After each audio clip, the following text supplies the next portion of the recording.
24 বছরের নাজনীন ভয়ঙ্কর নারকীয় কয়েদ থেকে পালিয়ে এসেছিল। শুধু নাজনীনের সাহায্যেই অপর দুই 16 এবং 18 বছরের মেয়েকে মুক্ত করা যেতে পারত, যারা এখনও ওই হিউম্যান ট্রাফিকিং মাফিয়াদের আন্ডারে ছিল। দেখা যাক এই কেসের দ্বিতীয় তথা শেষ ভাগ। ক্রাইম পেট্রোল সতর্ক।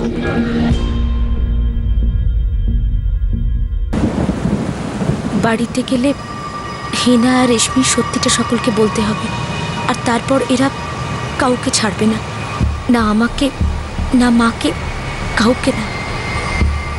কিন্তু হিনা আর রেশমিকে শুধু একজন মানুষই বাঁচাতে পারে, আর সেটা আমি।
নাজনীন, কিছু তো বল, কোথায় হেনা আর রেশমি? আমি জানি না মাসি। তুই তোর সঙ্গে ছিলিস না? মাত্র কিছু সময়ের জন্য, আর তারপর জানিয়ে যাদেরকে ছেড়ে দাও। চল চল, আমরা যাবো না, দয়া করে ছেড়ে দাও আমাদের। কোথায় কোথায় নিয়ে গেছিল? সত্যি আমি জানি না। যেখানে তোকে রেখেছিল সেই জায়গার নামটা তো বল। আমি সত্যিই জানি না। তুই তো ওই জায়গা থেকে পালিয়ে গিয়েছিলিস। কেমন করে পালিয়ে গেছিলিস? চল এই নে, এগুলো পড় আর তৈরি হয়ে বাইরে আয়। কথাটা শোন। ট্র্যাক খোল। এই ন্যাকামিগুলো অন্য কারোর জন্য বাঁচিয়ে রাখ। যদি 2 মিনিটের মধ্যে জামা কাপড় না পরিস না, তাহলে এই অরবিন্দ তোকে জামা কাপড় পরাবে। ও যদি তোকে জামা কাপড় পরায় তাহলে খুলবেও নিশ্চয়ই ওই, আর ও যদি তোর জামা কাপড় খোলে তাহলে তার সাথে আর কি কি হবে বুঝতে পেরেছিস? হ্যাঁ, চল যা, তৈরি হয়ে নে। এসছে কোত্থেকে ঢং করতে। হয়ে গেছে 2 মিনিট। অরবিন্দ, না না, আমি পড়ছি। বাহ, বেশ। আর তুই যদি 2 মিনিটের মধ্যে বাইরে না আসিস তাহলে অরবিন্দ ভেতরে চলে আসবে। আয় অরবিন্দ।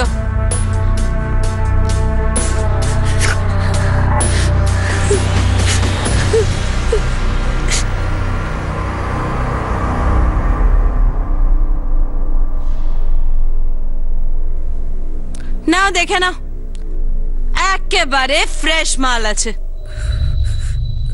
25, 27, 30, 40, 42, 45। কি দাদারা, এটা কি সস্তার নিলাম মনে হচ্ছে? হ্যাঁ, আরে তোমাদের সামনে জল জ্যান্ত টপ ক্লাস মাল দাঁড়িয়ে আছে, আর তাও ফ্রেশ। এই 40-50 হাজার টাকার কথা বলে নিজেদের পৌরুষের খিল্লি করে কি পাচ্ছ তোমরা?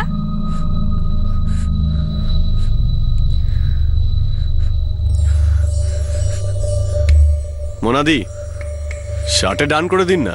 60,000 টাকায় 1 কাপ চা খেয়ে যাও ওর হাতের। যদি মাল চেখে দেখতে হয় তাহলে 1.25 লাখ থেকে বলি শুরু হবে, নইলে 3 মাস যদি ওকে ধান্দায় বসাই না, আমাকে এর থেকে বেশি কামিয়ে দেবে মেয়েটা।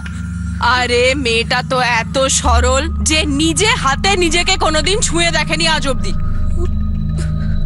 কি বলিস তুই? হ্যাঁ, আয় আয় আয় আয় আয় আয় আমার কাছে আয়। এবার বল আমায়, কখনো কোনো ছেলে তোর সঙ্গে কিছু করেনি তো? বল, বল বল। বল বল বল। দেখো দাদারা, মেয়েটা দিনে তোমাদের জন্য গরমা গরম খাবার বানাবে, রাত্রিরে গরমা গরম প্রেমও করবে। আরে এরম বউ ভাগ্যবানেরা পায়। 1.25 লাখ। হ্যাঁ ঠিক আছে নরেশ ভাই। আর আছে কেউ বাপের বেটা যে এর থেকে বেশি বলবে?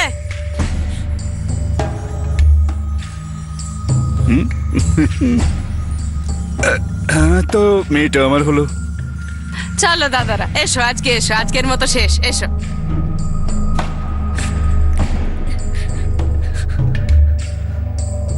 কি দারুণ ব্যাপার নরেশ ভাই। হ্যাঁ তাহলে 50 বছর বয়সে কচি বউ পেয়ে গেলে একটা। হ্যাঁ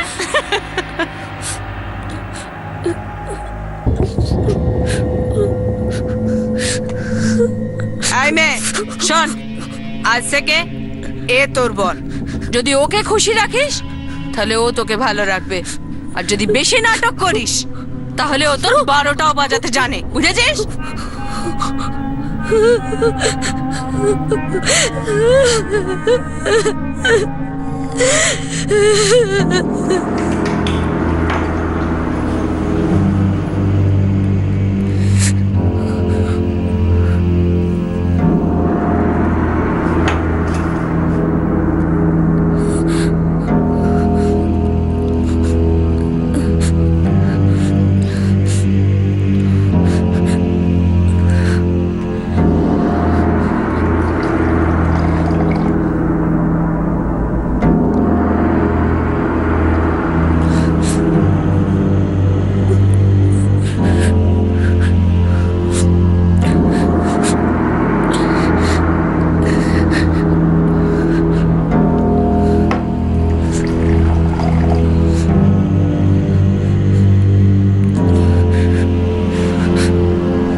হাত জোর করছি সাহেব, আমাকে ছেড়ে দিন। সাহেব আমাকে যেতে দিন সাহেব, সাহেব আমাকে যেতে দিন আরে সাহেব। কোথায় যাবে তুমি? আরে বাড়ি এটাই তো যাবো তোমার সাহেব। ঘর। কাল আমাদের বিয়ে হবে, আমরা তো এখন জীবন শুরু করব। তুমি কাল পর্যন্ত অপেক্ষা করতে পারছো না? আমিও তো করতে পারছি না। চলো না, এখনই সাহেব, আমরা না, মজা করি। না, আমাকে মিথ্যে কথা বলে এখানে আনা হয়েছে যে রান্না করতে হবে। আমার মা খুব অসুস্থ। ফুর্তির মাঝখানে মায়ের কথা তুলে আমার মজাটাকে নষ্ট করে দিস না। 1.25 লাখ টাকা দিয়ে কিনেছি, প্রথমে টাকাটা উসুল করব, তারপর তোকে ছেড়ে দেবো। প্রমিস। না না সাহেব, না না সাহেব, না সাহেব ছেড়ে দিন সাহেব, না না সাহেব, না না সাহেব, না সাহেব, না।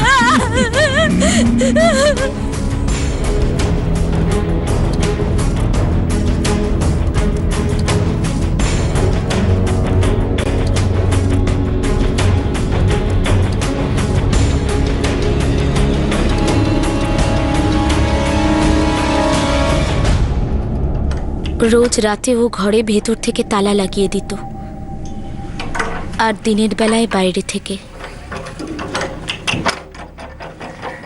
বাড়ির বাইরে বেরোনো বারণ ছিল, কিছু বলা বারণ ছিল, কিছু ভাবাও বারণ ছিল। প্রথমে ওর চোখ দিয়ে আমাকে নোংরা করত, লোভ মেটাতো, আর তারপর প্রথমে শুধুমাত্র রাত্রে হতো, তারপর দিনেও, তারপর যখন তখন। খাঁচা ভেঙে উড়ে যাওয়ার কথা খুব মনে হতো, কিন্তু বুঝতে পারতাম না কি করে যাব। আর তারপর একদিন, শুনুন,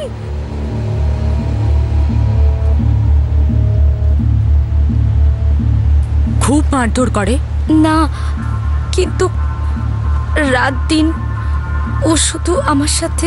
অত সহজ নয়, কিন্তু ওর অজান্তে এখান থেকে কি করে পালাবে? আর যাবেই বা কোথায়? মুম্বাইতে যাব। আমার বাড়ি মুম্বাইতে। আমার মা মাসি দুজনেই ওখানে আছে। কিন্তু কি বলে এনেছিল তোকে এখানে? বলা হয়েছিল যে এখানে একটা রান্না করার কোম্পানি আছে, ওখানেই আমাকে কাজ করতে হবে। দেখুন, আমাকে মিথ্যে কথা বলে আনা হয়েছে। এই গ্রামের প্রায় সব মেয়েদেরই এইভাবেই ঠকিয়ে আনা হয়েছে, তারপরে বিয়ে দিয়ে দেওয়া হয়েছে। এরকমটা কেন? কারণ এই গ্রামে কোনো মেয়েকে জন্মাতেই দেওয়া হয় না, সব মেয়েদেরই বাইরে থেকে কিনে আনা হয়। আমার স্বামীও আমাকে কিনেই এখানে এনেছিল। কিন্তু আপনি পালিয়ে যাচ্ছেন না কেন? আপনি তো স্বাধীন, তাই না? এ কথা ভুলেও ভেবো না, তাহলে খুব মার খাবে। যত তাড়াতাড়ি নিজের ভাগ্যটাকে মেনে নেবে ততই তোমার পক্ষে ভালো। বুঝতে পারছিলাম না যে আমি কি করব, কি করতে পারি, কি করে পালাবো ওই নরক থেকে।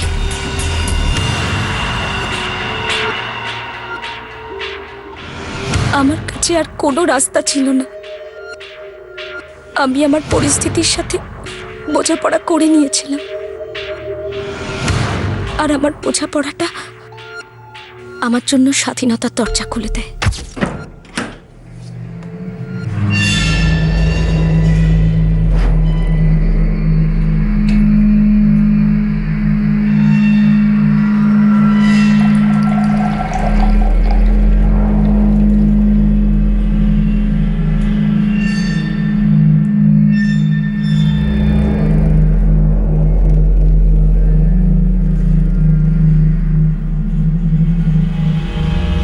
আমি আমার ভয় আর যন্ত্রণা দুটোকেই সরিয়ে ফেলি, আর আমার স্বাধীন হওয়ার নেশাটাও কেটে যায়।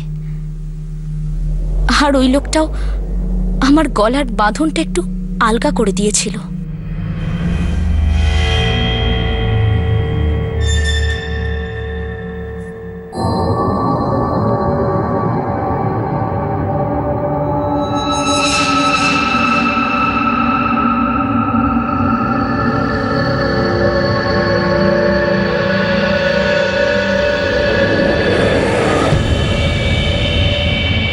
খালি পেটে বাড়ি থেকে বেরোনো উচিত না। খেয়ে নিন পোহা।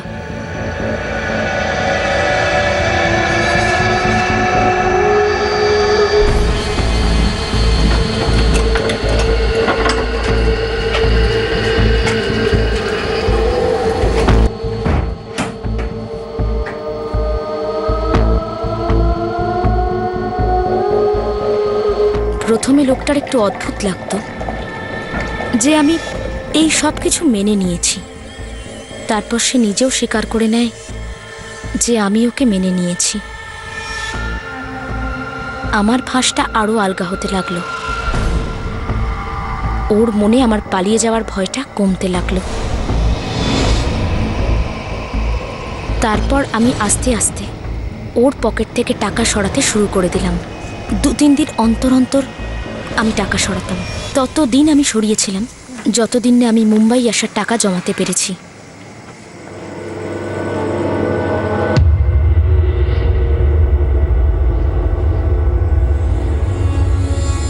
সেই রাতে আমি লোকটাকে আরো নেশা করতে বাধ্য করলাম। নাজনীন, আমার না তোকে খুব ভালো লাগে। সত্যি কথা বলো, আমি না তোর প্রেমে পড়ে গেছি। মানে আমার সাথে তুই একটু খা। আগে না, আমার এটা পছন্দ না। কোনদিন খেয়েছিস নাকি? না না, 100 মুখ। না 100 না মুখ। না, না, আমার 100 চাই খা না। না। না, আমি অপেক্ষা করছিলাম যে কতক্ষণে লোকটা পুরোপুরি বেহুঁশ হয়ে যায়।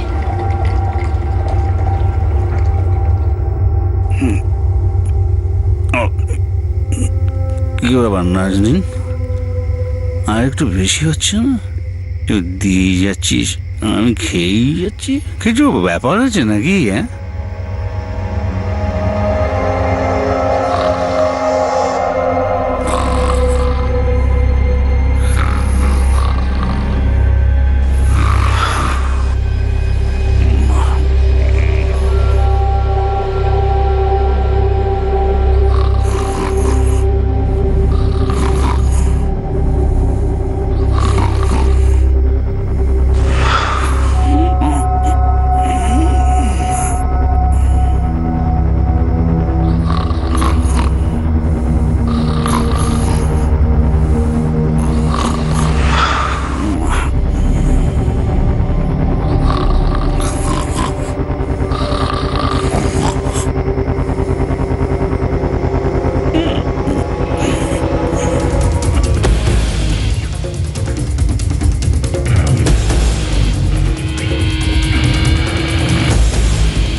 এখান থেকে আমেদাবাদ স্টেশনে কি করে পৌঁছলাম আর তারপর মুম্বাই, আমি ঠিক জানি না।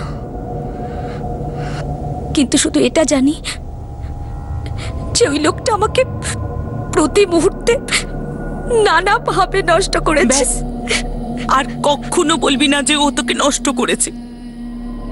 আরে নোংরা তো ও নিজে, ওর চরিত্র, ওর মন নোংরা। তুই তো আমার সাহসী মেয়ে।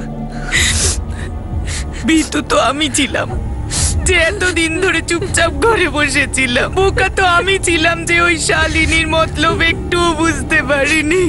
ব্যাস, তুই শুধু একবার বল আমার রেশমি কোথায় গেছে, তুই শুধু একবার বল।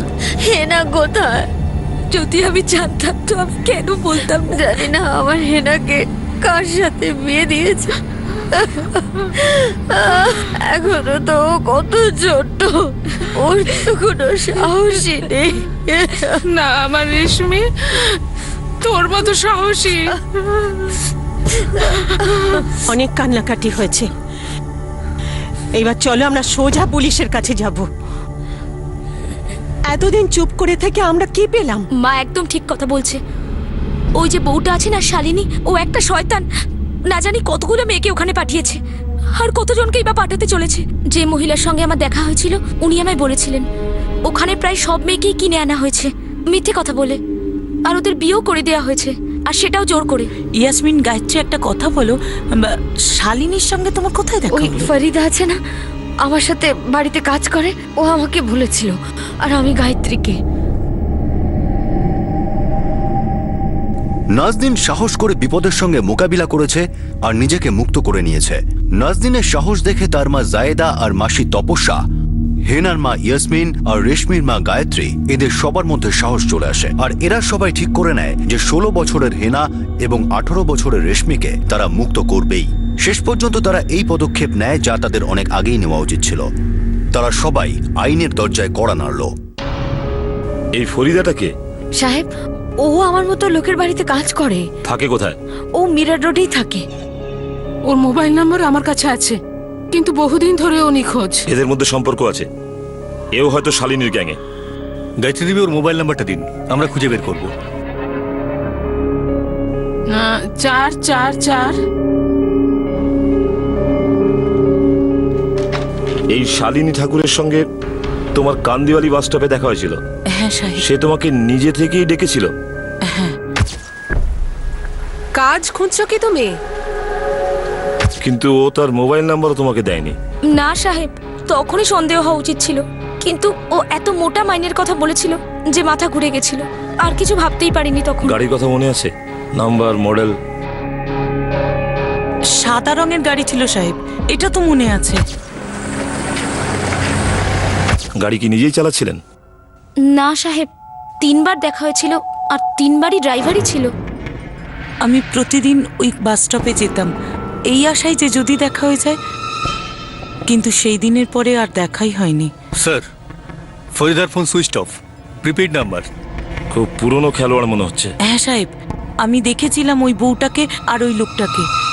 খুব শয়তান ওরা সাহেব। নাজনীন, আমেদাবাদের পাশে যে গ্রামে তুমি ছিলে তার আশেপাশে কিছু তুমি দেখেছো? না সাহেব, আমি তো ওখানে প্রায় জেলের বন্দির মতো ছিলাম। প্রথমবার তখন বাইরে বেরিয়েছিলাম যখন পালিয়েছিলাম। যখন তোমাকে এই গ্রামে নিয়ে আসা হলো আর যখন তুমি ওখান থেকে পালালে, তখন কিছু তো দেখেছো যেটা তোমার মনে থাকার কথা, যেটা তুমি আমাদের বলতে পারো?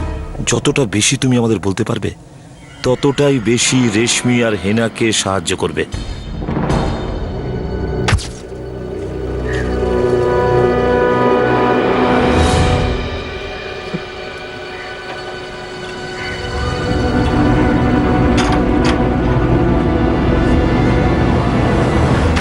না সাহেব, কিচ্ছু মনে পড়ছে না।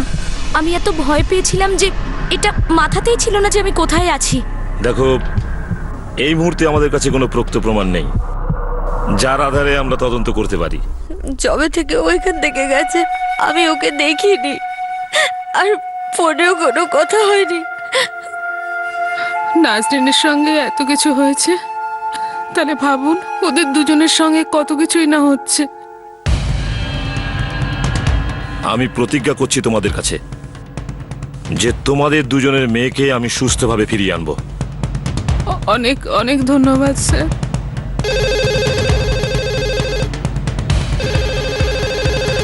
আধ ঘন্টা টাইম দাও, আমি ঋষিকান্ত ক্যাটারারকে ট্রেস করছি। রাঠোর, আরেকটা খবর আছে। যে গ্রামে নাজনীন, হেনা আর রেশমিকে রাখা হয়েছিল সেটা আহমেদাবাদ রেলওয়ে স্টেশন থেকে প্রায় 1.5 ঘন্টা দূরত্বে অবস্থিত। মোনা ম্যাডাম, আমরা কোথায় যাচ্ছি? হ্যাঁ, 1.5 ঘন্টা ট্রাভেল টাইমের মধ্যে যতগুলো গ্রাম আছে সেগুলোকেও রেডারে নিয়ে নিচ্ছি। আর হ্যাঁ, ওই গ্রামে মহিলার সংখ্যা খুব কম। পুরুষ আর মহিলার রেশিওতে বেশ পার্থক্য আছে, তাই মেয়েদের ট্রাফিকিং ওখানে করা হয়। ও, আসল খবর তো এটাই।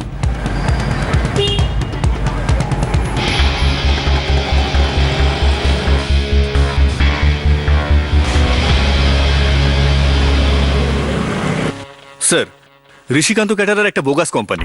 আহমেদাবাদে এরকম নামের কোনো কোম্পানি নেই। এটা ট্রাফিকার্সদের মুখোশ, যার আড়ালে থেকে ওরা মেয়েদেরকে ওই গ্রামে ঢুকিয়ে দেয় জবরদস্তি। স্যার, এই হলো আহমেদাবাদ, আর পুরো সার্কেলে 1.5 ঘন্টা দূরত্বে মোটামুটি 25 থেকে 30টা গ্রাম আছে। এতগুলো গ্রামে রেড করা, হেনা আর রেশমিকে খুঁজে বার করা পসিবল নয়। এই দুটো মেয়েকে এই গ্রামগুলোর মধ্যে কোনো একটি গ্রামে বিক্রি করা হয়েছে, আর নাজনীনকেও। আর এটাও হতে পারে যে এই দুটো মেয়ে একই গ্রামে নেই। স্যার, আমরা আমাদের সোর্সকে অ্যাক্টিভেট করে দিয়েছি। আহমেদাবাদ পুলিশও হাই অ্যালার্টে রয়েছে। স্যার, সোর্সরা এরকম গ্রাম খুঁজে বেড়াচ্ছে যেখানে মহিলাদের সংখ্যা কম। খবরটা নিশ্চয়ই সবাই জানে, কিন্তু দেখেও না দেখার ভান করছে, না হলে জাতপাত নিয়ে দাঙ্গা লেগে যাবে। স্যার, মুম্বাই থেকে নয় সূত্রপাত করা যাক। একটা লিড আছে আমাদের ফরিদা, যে শালিনীকে রেশমি আর হেনার কাছে পাঠিয়েছিল। অথবা সোজা টার্গেট শালিনী। কিন্তু ফরিদার কোনো খোঁজ খবর নেই, আর শালিনীর ব্যাপারেও আমাদের কাছে কোনো ইনফরমেশন নেই। স্যার, কিছু মেল ফিমেল কনস্টেবলকে বাস স্টপে পোস্টিং করে দিয়েছি। চান্স কিন্তু বড়ই কম, কেননা ওই একই জায়গায় ও কিন্তু আর স্বীকার করবে না। ও কিন্তু নিশ্চয়ই বুঝে গেছে যে আমরা ওকে খুঁজছি। তাহলে তো আমাদের কাছে একটাই লিড বাকি থাকে, ওই হোয়াইট কার। আর আমরা তো স্যার তার ব্র্যান্ডটাও জানি না। মুম্বাইতে জানি না কত সাদা গাড়ি রয়েছে। কিন্তু ড্রাইভার তো একই।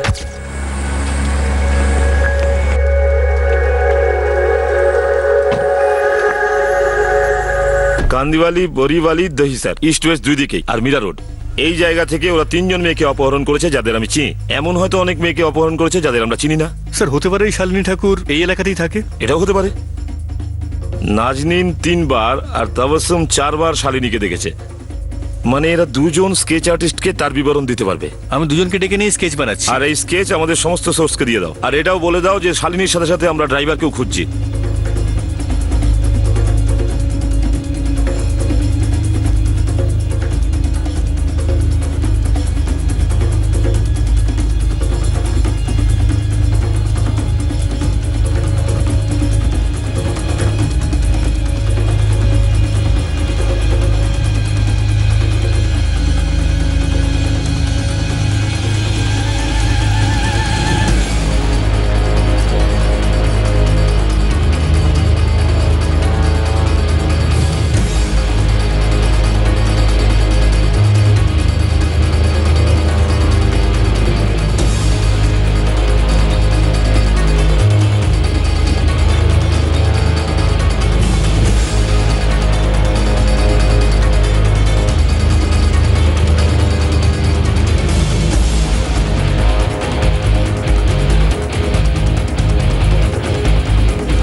আর স্যার, এই হলো নরেশ। এই নাজনীনকে মোনার থেকে কিনে তাকে বেশ কয়েকবার ধর্ষণ করে।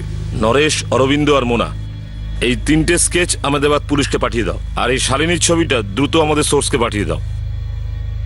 হতে পারে এই শালিনী নামটাই মিথ্যা, কিন্তু কোনো ব্যাপার না, খুব তাড়াতাড়ি আমরা এই সত্যটা বার করব। 35 থেকে 40 বছর মতন বয়স, সাদা গাড়ি করে আসে, ড্রাইভার চালায়। ম্যাডাম কি করেছে স্যার? মেয়ে পাচার করেও, জোর করে তাদের বিয়ে দেয়। মাথার ঘাম পায়ে ফেলে খুঁজবো সাহেব।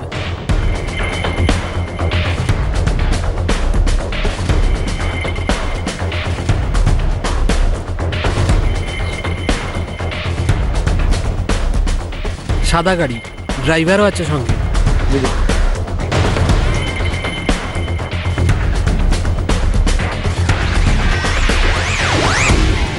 আমরা সারাদিন কেসটা নিয়ে পড়ে আছি। আহমেদাবাদ পুলিশও পুরো চেষ্টা করছে। অল্প বয়স্ক মেয়ে, প্রত্যেকটা দিনই তো বিপজ্জনক। আমরা বুঝতে পারছি দিদি, আর বিশ্বাস করুন, হেনা আর রেশমিকে ফেরত না দেওয়া পর্যন্ত আমরা চুপচাপ বসে থাকবো না। আমরা খুঁজে বের করবই। ধন্যবাদ স্যার। ফরিদা তো অনেকদিন ধরে নিখোঁজ, ওর মোবাইলও বন্ধ রয়েছে। ব্যাপারটা কি বলতো? ও কি কোনো কাণ্ড ঘটিয়েছে নাকি? দাদা, ফরিদার স্বামী এখানে আসে? হ্যাঁ আসে কখনো কখনো, কোথা থাকে? জানি না, ও কি কাজ করে? আমি জানি না, কখনো জিজ্ঞাসা করিনি। স্যার এইসব ছবি আর স্কেচ প্রায় 25 থেকে 30টা গ্রামের পুলিশ স্টেশনে পাঠিয়ে দিয়েছি। আমার মনে হচ্ছে নেটওয়ার্ক আরো বাড়াতে হবে। তুমি আরো পুলিশ স্টেশনে পাঠিয়ে দাও। পাঠিয়ে আমাদের দুটো মেয়েকে খুঁজে বের করতে হবে। Top priority case. স্যার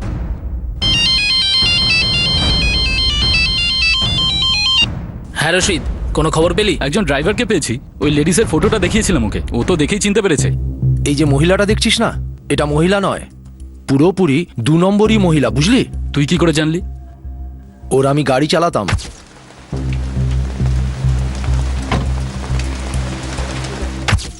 এর কাছে কোনো সাদা রঙের গাড়ি আছে? গাড়ির রংটা সাদা ঠিকই, কিন্তু মন কয়লার থেকেও বেশি কালো। কোথায় থাকে এ? আর এর নাম কি? এর নাম শালিনী ঠাকুর। ওর বর বিকাশ ঠাকুরের সাথে থাকে। তুই এক কাজ কর, এই গোপালের নাম্বারটা আমাকে ফরওয়ার্ড কর। মাসে 20,000 টাকা দেবেন বলেছিলেন। আমি আর কিছু জিজ্ঞেস করিনি স্যার, উনি বললেন, রাজি হয়ে গেলাম। কতদিন ছিল তার সাথে? 3 মাস স্যার। তারপরে রোজ 1 বোতল বিলিতি। কোথায় আমার 11,000 টাকা চাকরি আর 20,000 আর বিলিতি। আমি আর কিছু জিজ্ঞেসই করিনি স্যার। তারপরে একদিন। Gopal, yes madam. 20,000-এ খুশি তুমি? এ তো অনেক বেশি ম্যাডাম। আরো পেতে পারো, এর চেয়ে অনেক বেশি। আমি বুঝতে পারছি না ম্যাডাম। শুধু ড্রাইভারি করেই পাবে না কিন্তু। আর কি করতে হবে ম্যাডাম? কোথায় থাকো তুমি? দুগ্গাল বাড়িতে ম্যাডাম। দুক্কল বাড়ি বস্তি এলাকা? আসলে চল ম্যাডাম। যুবতী মেয়ে তো অনেক আছে নিশ্চয়ই ওখানে। আরে তোমার মুখটা অমন ফ্যাকাশে হয়ে গেল কেন? তুমি শুধু প্রয়োজন মতো মেয়েদের আমার কাছে নিয়ে আসবে, যাদের কাজের প্রয়োজন। প্রত্যেক মেয়ের জন্য 5,000 দেব। আর যে কাজ আপনি ওদের দেবেন ওটা কেমন কাজ হবে ম্যাডাম? আমি তোমাকে কখনো জিজ্ঞেস করেছি তুমি গিয়ার কখন বদলাও, ব্রেক মারলে কেন, ক্লাচ কেন চাপনি, স্পিড কত আছে, ডান দিকে যাবে কি বাঁ দিকে জানতে চেয়েছি? তুমি শুধু মেয়েদের নিয়ে এসো, এটুকুই কাজ তোমার। উনি আমাকে পাগল ভেবেছিলেন স্যার, ধান্দায় লাগানোর জন্য মেয়েদের ফোঁসলাতে বলছিলেন। স্যার আমি নিশ্চয়ই গরিব, কিন্তু এতটাই খারাপ নই যে মনুষ্যত্ব ভুলে যাব। 2 জন মেয়ে আছে যাদের আমরা খুঁজছি। শালিনী ঠাকুর আমেদাবাদে বিক্রি করেছে। থাকে কোথায় এই শালিনী ঠাকুর? থাকে কোথায় এই শালিনী ঠাকুর?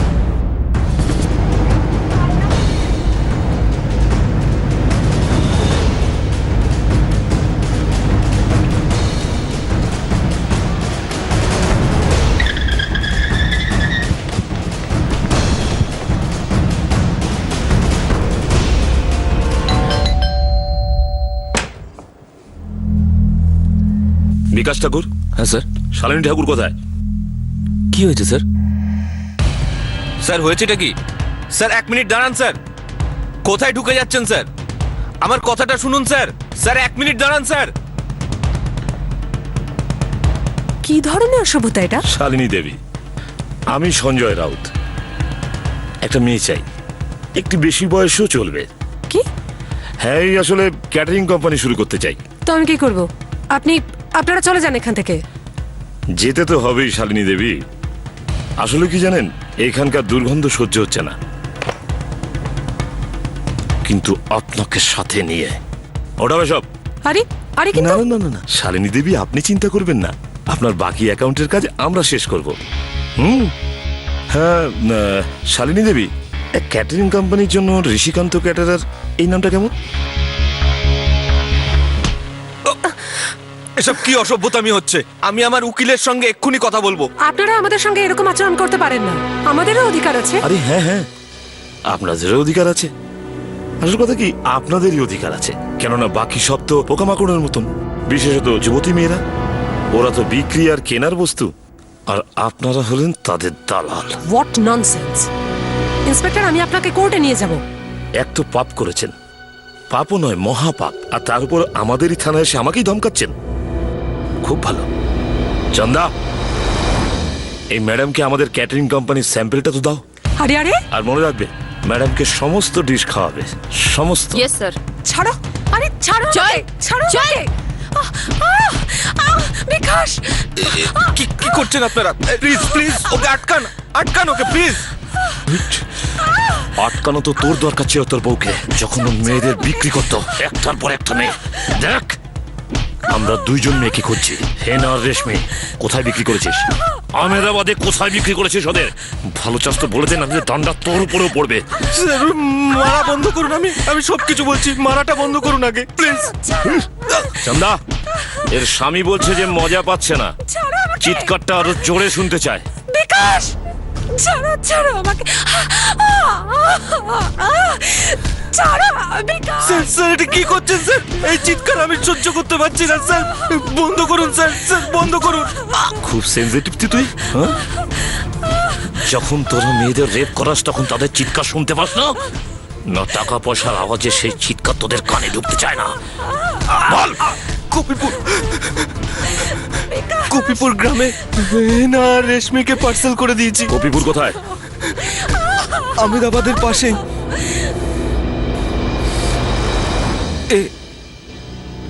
এ মোনা আর এটা অরবিন্দ। দুজনের অ্যাড্রেস বল। কপিপুরেই থাকে। মরে আহমেদাবাদ পুলিশকে বলো কপিপুরের গ্রাম সিল করে দিতে, আর রেশমি আর হেনাকে দ্রুত মুম্বাই পাঠাতে হবে। স্যার।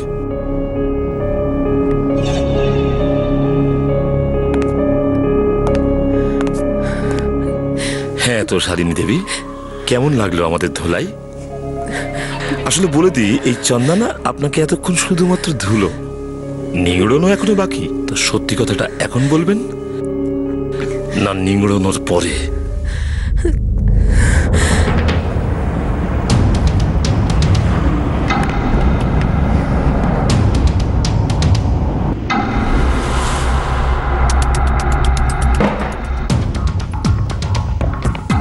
তোমাদের গ্যাংয়ে কয়জন লোক?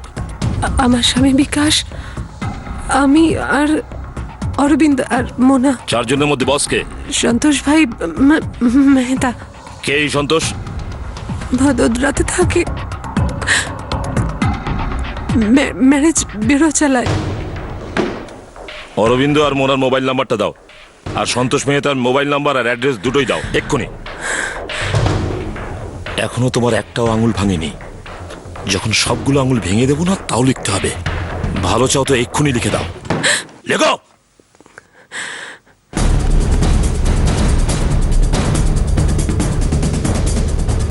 আরে আরে পুলিশ চলে এসেছে, পালা এখান থেকে, পালা। চল পালা।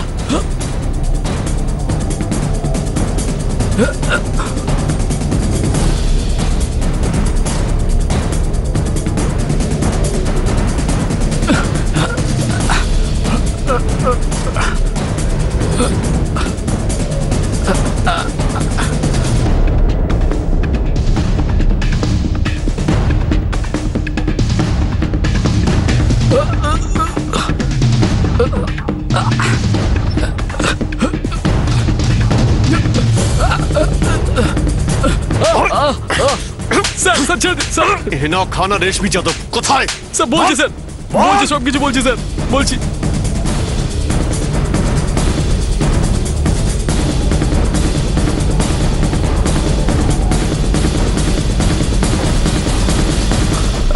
আগে সন্তোষ মেহতা। হ্যাঁ, আমি সন্তোষ মেহতা। বলুন কি সাহায্য করতে পারি? ভাই অনেক সাহায্য করেছিস তুই লোকেদের, এখন তোকে সাহায্য করার পালা। আমরা তোর এখন বিয়ে দেবো, তার জন্য তোকে আমাদের বিক্রি করতে হবে। চল। স্যার স্যার শুনুন স্যার, দাঁড়ান, আমাকে কিছু বলতে দিন স্যার। আমি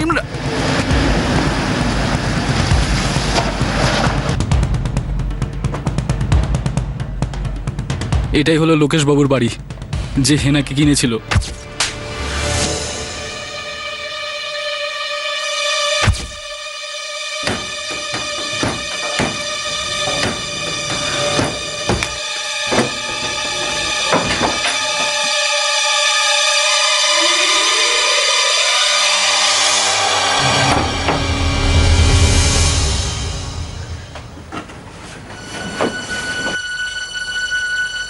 তুমি হেনা খান?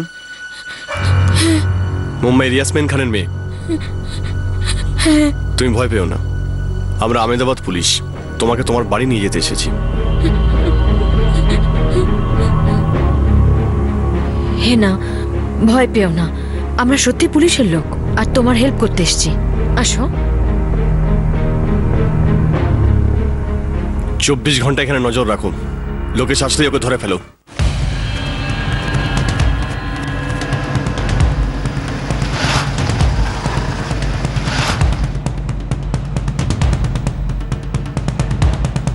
আর এটা হলো হরিশবাবুর বাড়ি স্যার, যে রেশমিকে কিনেছিল।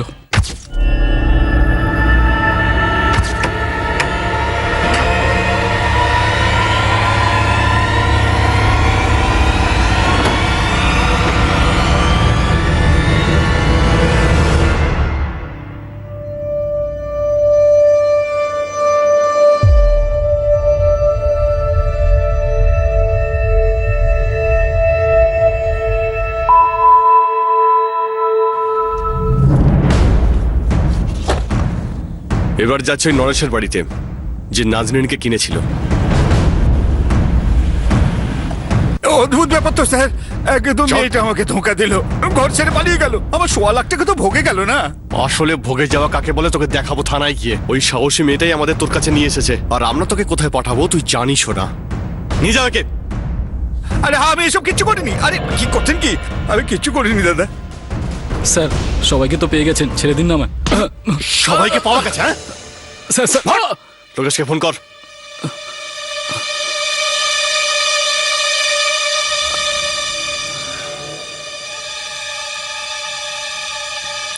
বন্ধ বলছে স্যার। ওকে ইনফর্ম করেছিস? স্যার স্যার আমি কি করবো? পুলিশকে ফোন লাগা তাড়াতাড়ি। করছি স্যার, করছি। স্যার এর ফোনও বন্ধ। ওকেও তুই বলে দিয়েছিস না? হ্যাঁ ওকেও বলে দিয়েছিস? কাউকেই বলিনি। তোর মোনা ডার্লিংকে ফোন কর, আর এবার যদি বন্ধ আসে না তো তুই গেলি। ফোন কর। করছি করছি।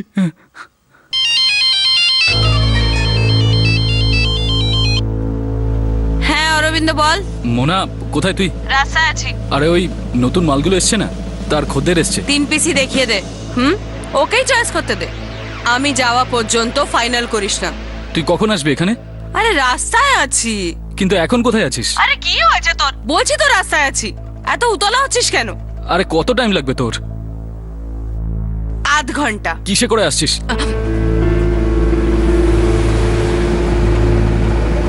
একটা প্রাইভেট গাড়িতে আসছি।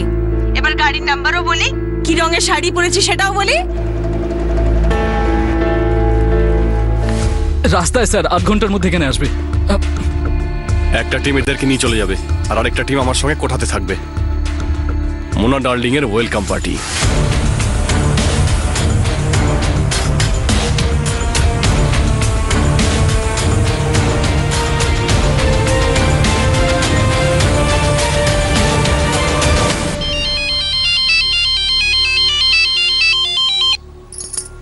হ্যালো, ভালো খবর আছে, আমাদের দুজনের মেয়েকেই পেয়ে গেছে। ও ভগবান, কোথায় আছে ওরা দুজন? ওদের আহমেদাবাদ থেকে পাঠিয়ে দিয়েছে। আমি আসছি এক্ষুনি।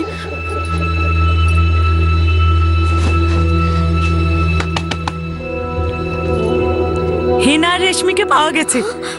কি? মা, মা তুমি শুনেছো? হেনা আর রেশমিকে পাওয়া গেছে। ওদের দুজনকে পাওয়া গেছে। আল্লাহকে অশেষ ধন্যবাদ।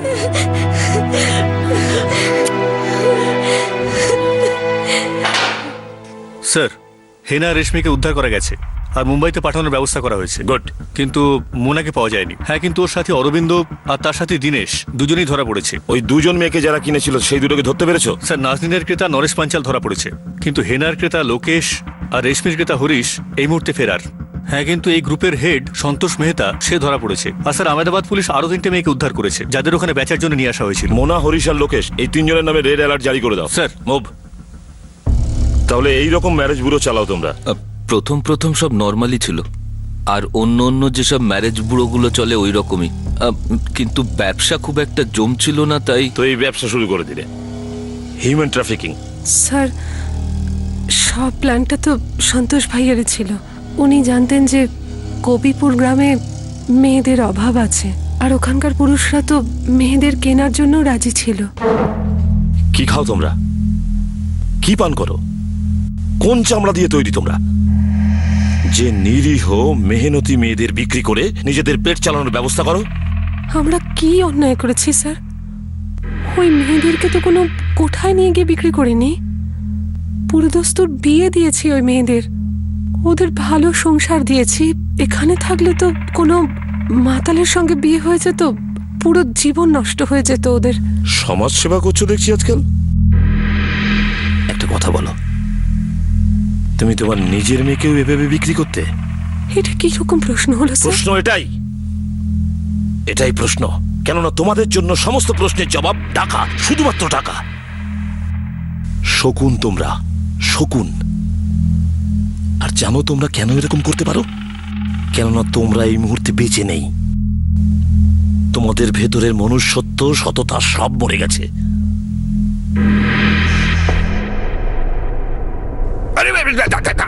আমাকে কিছু বলতে দিন দিদি, আমার উকিলের সাথে কথা বলতে দিন।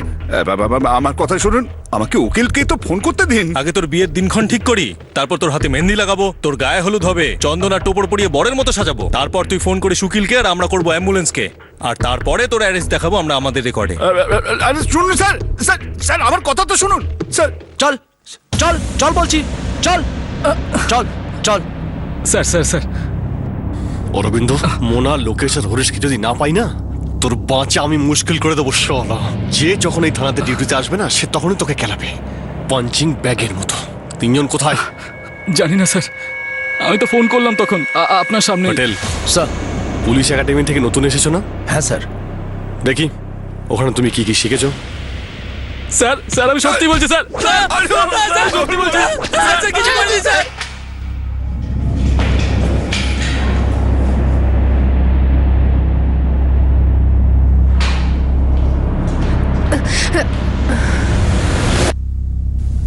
শালিনী ঠাকুর, মোনাকে আমার লকআপে চাই। যতক্ষণ ও লকআপে না আসে ততক্ষণ ও তোমাকে খাতির করবে। চন্দা, এ ভিআইপি ভালো করে খাতির করো।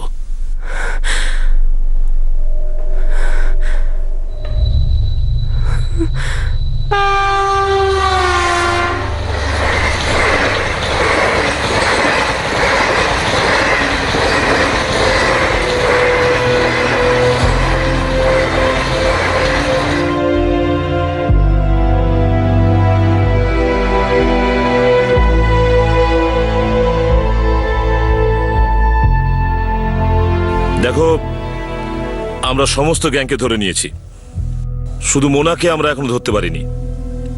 লোকেশ আর হরিশ যারা এদেরকে কিনেছিল তাদেরকেও ধরতে পারিনি। কিন্তু সাহেব, ওটা মোনাই ছিল যে আমাকে আর এদের দুজনকে বিক্রি করেছিল। ওরা হয়তো তোমাদের বিক্রি করেছিল, কিন্তু তুমি নিজেই নিজেকে বাঁচিয়েছো, আর এদেরকেও। তুমি সাহস করে এখানে এসেছিলে, তাই আমরা ওদের বাঁচাতে পারলাম। ভুল তো আমরাও করেছিলাম। এত মোটা মাইনে দেখে আমরা দুজনেই পাগল হয়ে গিয়েছিলাম। কিন্তু ভাবুন তো সাহেব, নাজনীন যদি ওখান থেকে পালিয়ে না আসতো, তাহলে এই মেয়ে দুটোর কি হতো?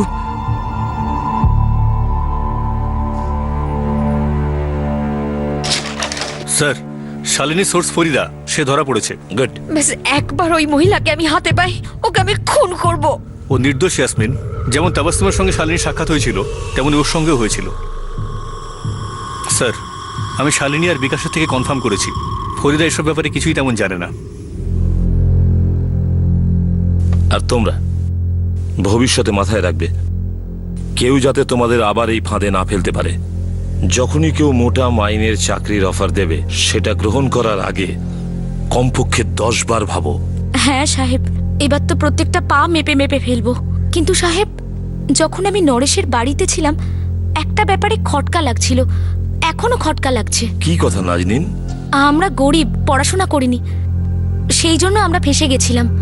কিন্তু ওখানে তো একটা গোটা গ্রাম রয়েছে, যেখানে আমাদের মতো মেয়েদের কেনা হয়, বন্দি করে রাখা হয়।